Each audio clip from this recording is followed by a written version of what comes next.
All right, let's get right into it. If you are aiming for those absolute top-tier marks in your Cambridge AS and A-Level Accounting 9706 exam, you are in exactly the right place. Today, we're going to completely demystify the preparation of ledger accounts. We are going straight to the source material, the syllabus, and the actual principal examiner reports to crack open the ultimate strategies. Basically, we're giving you the exact playbook examiners use when they are grading your papers. I am super excited to guide you through this, so grab your notebooks because we are going to transform your exam technique right now. 15%. Seriously, let that number sink in for a second. Why is this so absolutely crucial? Because the preparation of ledger accounts is not just some minor throwaway topic. It accounts for a massive 15% of the total marks in Paper 2 of your accounting exam. Think about the impact of that.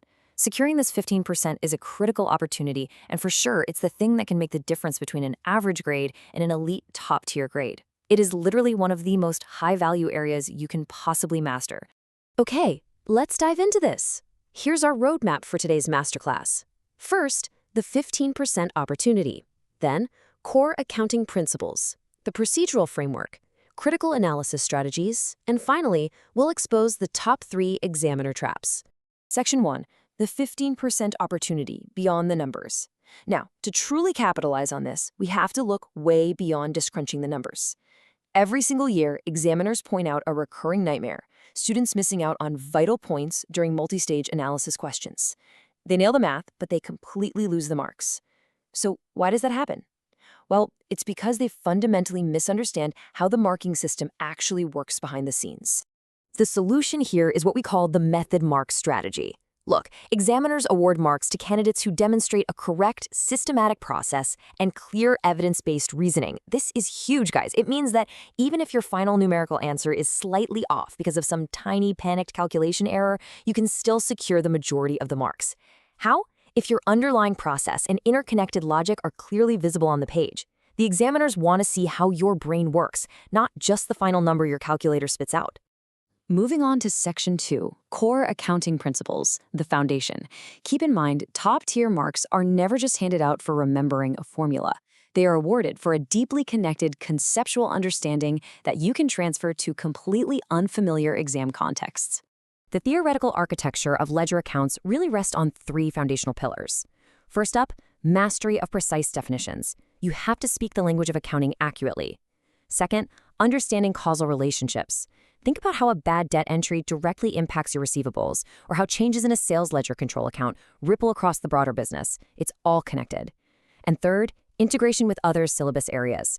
The syllabus demands way more than just rote memorization. It strictly demands that you can step back and see the big picture. In fact, I want to read you something straight from the people grading your papers. The principal examiner reports state, principal examiner reports highlight that candidates referencing cross-topic connections achieve significantly higher marks. This right here is the secret to unlocking those highest grade bands. If you can show how your ledger accounts connect to depreciation, or partnership changes, or company financing, you are signaling to the examiner that you possess a truly elite understanding of the subject.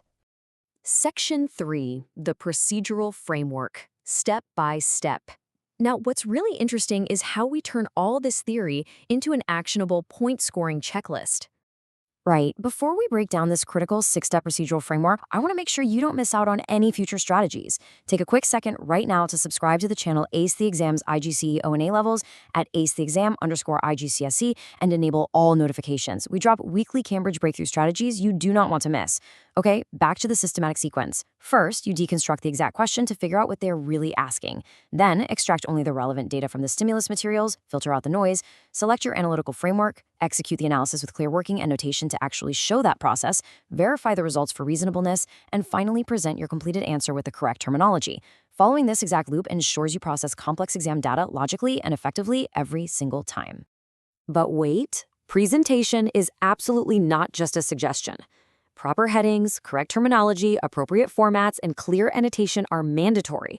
Presentation is just as important as the math itself. Examiners are incredibly strict about this. Let's be honest, we all know the universal pain of working so hard on the math.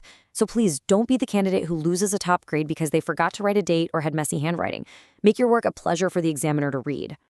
Section 4, Critical Analysis Strategies, Unlocking Top Bands. Once you have the method and the presentation locked down, You need to push into those absolute top percentile bands. So the crucial point is understanding the difference between merely describing and actually evaluating. At a basic, descriptive level, you're just identifying given information and breaking it into steps. That's good, but it's not excellent. To reach the evaluative level, the top tier, you must question assumptions, consider different perspectives, and most importantly, justify your decisions with hard evidence from the text. You aren't just a calculator, you are a financial analyst providing reasoned, strategic insights. This creates a continuous problem-solving loop for critical analysis. You deconstruct, you solve systematically, but then you evaluate for reasonableness. Ask yourself, does this answer actually make sense in the real world? Finally, you make justified recommendations. Identifying the limitations of your data or acknowledging alternative interpretations directly strengthens your final conclusions and proves to the examiner the actual depth of your thought process. Section 5. Top 3 Examiner Traps. The minefield. Consider this your exclusive peek behind the curtain at where the vast majority of candidates stumble most. Pay super close attention to these 3. Number 1, answers are too vague. Examiners do not want generalities, they want specific, detailed application. Number 2, forgetting to check format and presentation. As we just discussed, messy accounts or missing dates will immediately cost you points. And number 3, quite literally the biggest trap of all, answers completely missing the given context. Let me hammer this home with a direct examiner alert quote. Listen to this. The classic mistake is providing generic answers not specific to the question context. Always link every point to the given scenario. If a question is about a manufacturing business struggling with cash flow, your analysis of the ledger accounts must reflect that specific struggle. Rote learning a generic answer and pasting it onto the exam paper is a guaranteed way to lose marks. Context is absolute king here. So, I want to leave you with this provocative question to ask yourself the very next time you sit down to practice. Are your ledger accounts telling a generic story, or are they telling the specific story of the scenario right in front of you? Apply the method mark strategy, use that procedural framework, justify your evaluations, and always, always stay in context. Crushing Cambridge exams requires consistent strategy. So if you haven't already, hit that subscribe button for Ace the Exam's IGCSE O and A levels at acetheexam_IGCSE. Turn on the notification bell for all our future exam hacks and leave a comment below with your exact target grade.